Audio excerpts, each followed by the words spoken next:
উফ, কি ভয়ঙ্কর মানুষ হতে পারে একজন। নাটকটা শুনিয়ে এখন আমার গাটা শিউরে উঠছে। হ্যাঁ, ঠিক বলেছ। ভাবতে অবাক লাগছে, একজন মামা শ্বশুর এতটা নিচে নামতে পারে, নিজের আত্মীয় সর্বনাশ করার জন্য এমন ছদ্মবেশ। আমি তো প্রথমে বিশ্বাসই করতে পারছিলাম না। বারবার মনে হচ্ছিল মানুষ কি সত্যি এতটা স্বার্থপর হতে পারে। সবচেয়ে কষ্টের বিষয় কি জানো? শত্রুর আঘাত মানুষ সহ্য করতে পারে না, কিন্তু আপনজনের বিশ্বাসঘাতকতা তা সহ্য করা খুব কঠিন। একদম ঠিক, একদম ঠিক।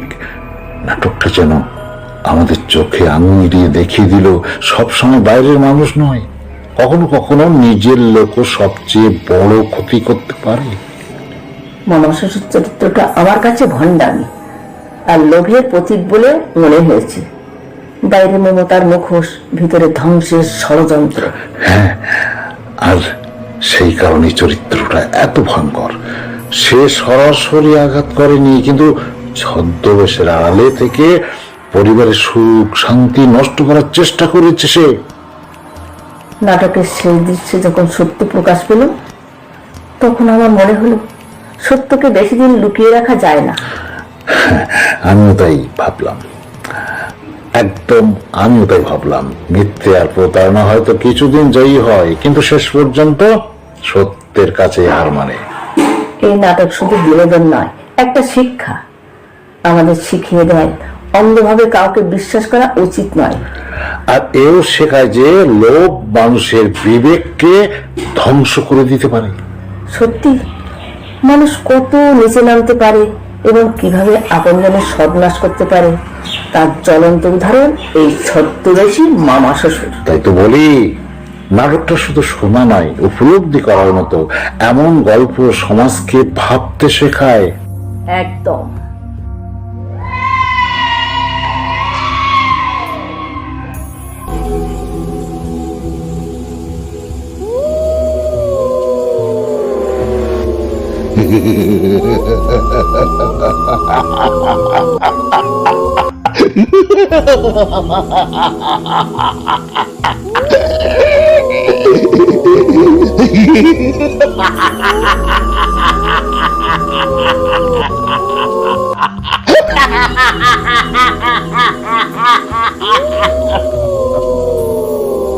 কোথায় সুন্দরী?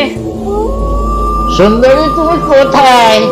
দেখো দেখো সুন্দরী, দেখো তোমার নাগর এসে গেছে, তোমার নাগর।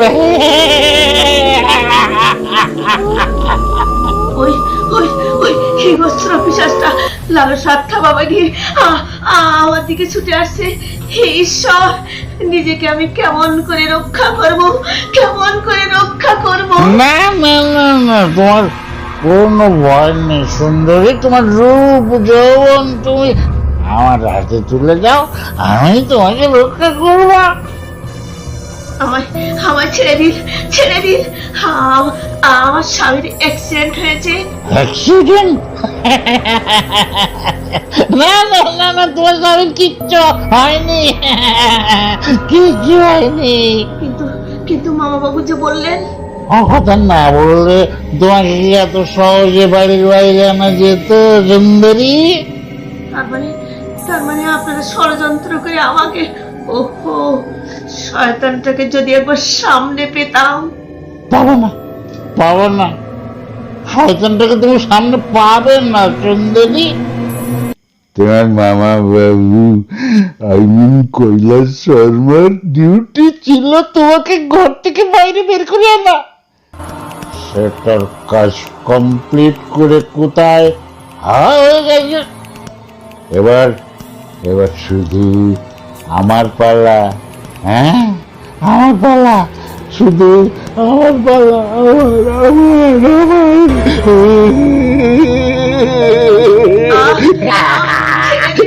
ছেড়ে দে, আমার ছেড়ে দে পশু। কি আছো, বাঁচাও বাঁচাও বাঁচাও। কেউ নেই সুন্দরী, কেউ নেই, কেউ নেই। এই নিরালায় তোমায় নিয়ে আজ আমি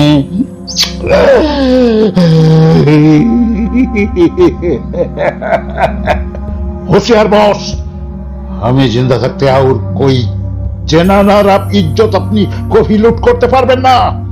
সাবধান রাজ্জাক, এখান থেকে চলে যা।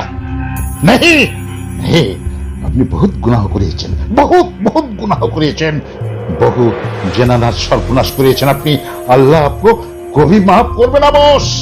আর রাজ্জাক, আমি শেষবারের মতো বলছি, এখান থেকে চলে যা।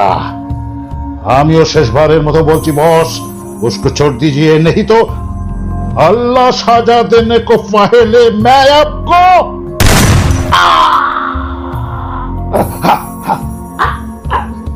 তুমি কি করলে ভাই? আমার জন্য কেন তুমি প্রাণ দিলে? उसलिए मेरे कोई खेत नहीं बहन जी, कोई खेत नहीं, मगर आप जाइए बहन जी, ऐसे भाग जाइए, नहीं तो शैतान आपका जिंदगी बर्बाद करिए दिवे, बर्बाद करिए दिवे। आप भाग जाइए, आप भाग जाइए, भाग जाइए, भाग जाइए। আমি যে পথ জানি না। আমি তোমাকে পথ দেখি একেবারে নতুন জীবনে পৌঁছে দেওয়া। নতুন জীবন? হ্যাঁ, নতুন জীবন, নতুন জীবন, একেবারে নতুন জীবন। তোমাকে আমি রাতের রজনীগন্ধা বানাবো, রজনী, রাতের রজনীগন্ধা। রাত নামলেই তুমি তোমার যৌবনের পাপড়ি মেলে এক মধু আসর বসাবে। সেই আসরে তোমার যৌবন মধু পান করতে এগিয়ে আসবে নামি দামি এজেন্টের দল।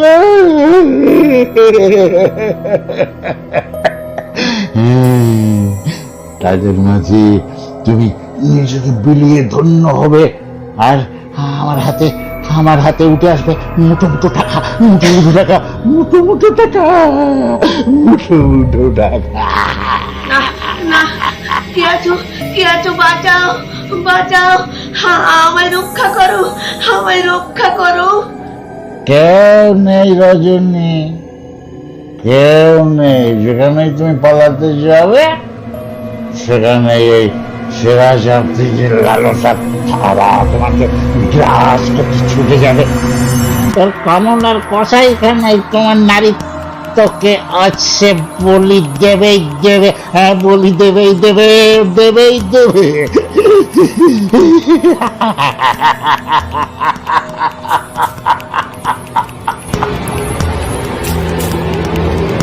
পালিয়েছেন সাত, পালিয়ে যান, পালিয়ে যান, পুলিশ সারা বাড়ি ঘিরে ফেলেছে।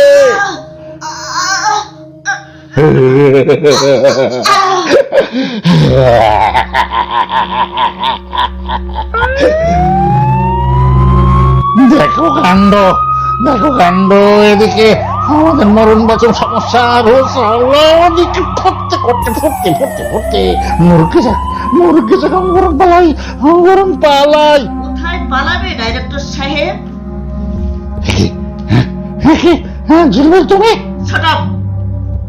ঝিলমিল নই আমি, সতী।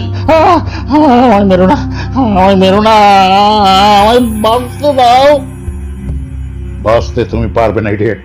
বলো কোথায় সিরাজ আফ্রিদি?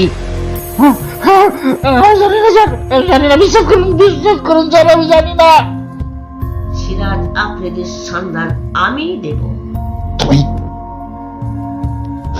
তুমি বাঁচাও, চাই না, বাঁচাও, বাঁচাও, তুমি আমায় বাঁচাও, চাই না, আমায় বাঁচাও। চায়না নই, আমি সিবিআই গুপ্তচর মিস শাহানা গুপ্তা। সিরাজ আফ্রিদি যে দাউদ ইব্রাহিমের এজেন্ট হয়ে বিভিন্ন ছদ্মবেশে ইন্ডিয়াতে বেআইনি বিজনেস করছে তারই তদন্ত করতে আমি চায়নার চাঙ্কি সেজেছিলাম।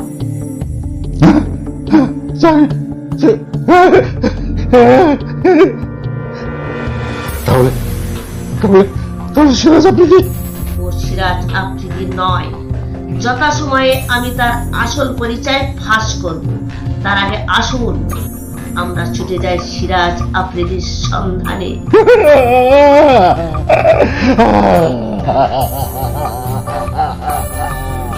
Ah!